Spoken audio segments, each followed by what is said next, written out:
Yung ating humba with sabang saging.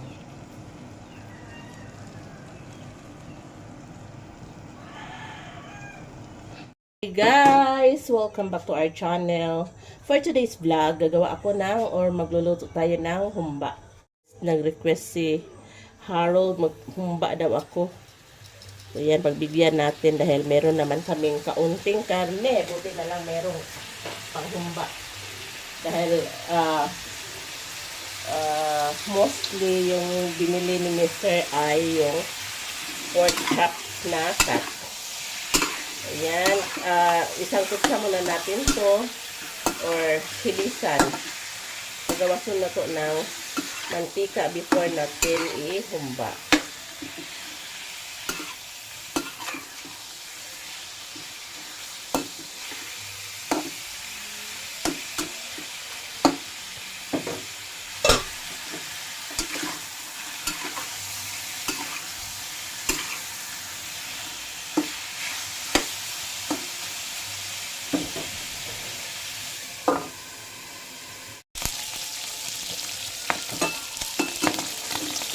Kailangan natin bisan, pero kulang pa.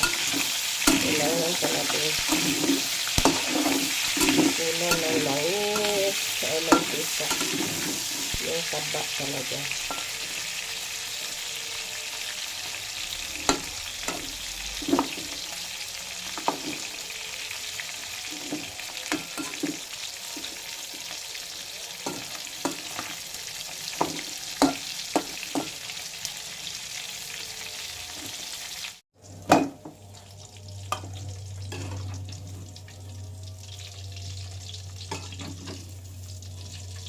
Magpinakbit ako mamaya. So itong kawali ang gagamitin ko para yung flavor niya mapupunta sa aming mga gulay.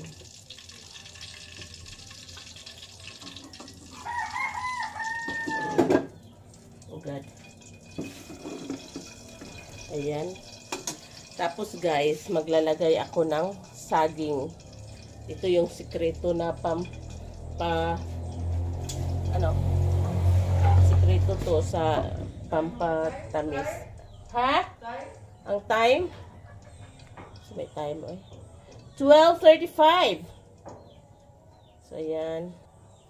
Lagay tayo ng bawang muna. Lagay tayo ng tuyo, of course. Dahil humba to, kailangan ng tuyo. Tapos, lagay tayo ng paminta, tapos bitsin, tapos dahon ng laurel. Ewan ko if makakabili ba si Kyle ng, pinabili ko kasi siya ng ano ba yun, black beans. Kung hindi, okay lang naman. Tapos may tuyo na yan, di ba? Lagay tayo ng tubig. Guys, mamaya ko pa ito lagyan ng, papalambutin pa kasi natin yan. Mamaya na ako maglagay ng suka. May nakita kasi ako na nagluluto ng humba. Hinuli yung suka. Try natin din yun. Masarap ba talaga? Tapos, haluin.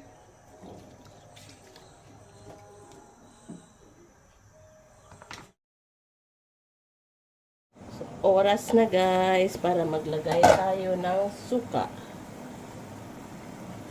Tapos di natin to gagalawin or hahaluin. Ipa-evaporate muna natin yung baho ng suka or lutuin muna natin yan.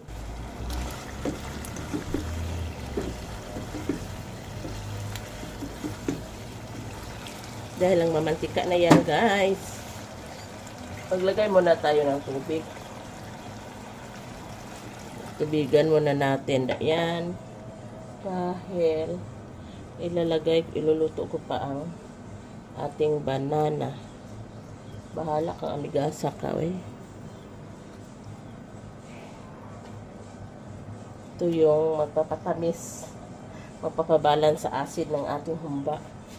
Di na ako naglagay ng Hindi ko na nilagyan to ng black beans dahil naalatan ko. So, by putting bananas,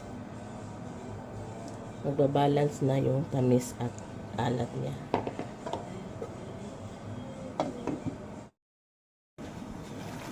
Ayan siya guys. Paluto na.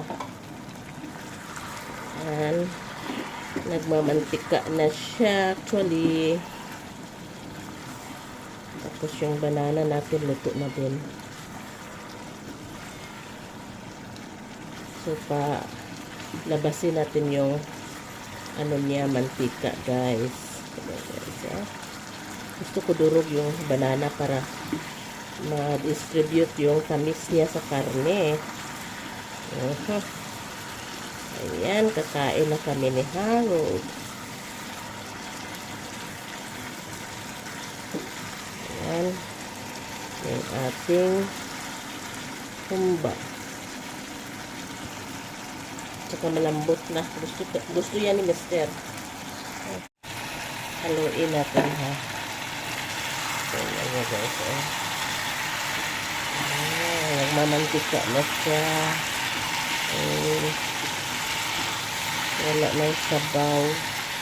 So, i-off na natin yan. Yan yung ating humba with saba ng saging.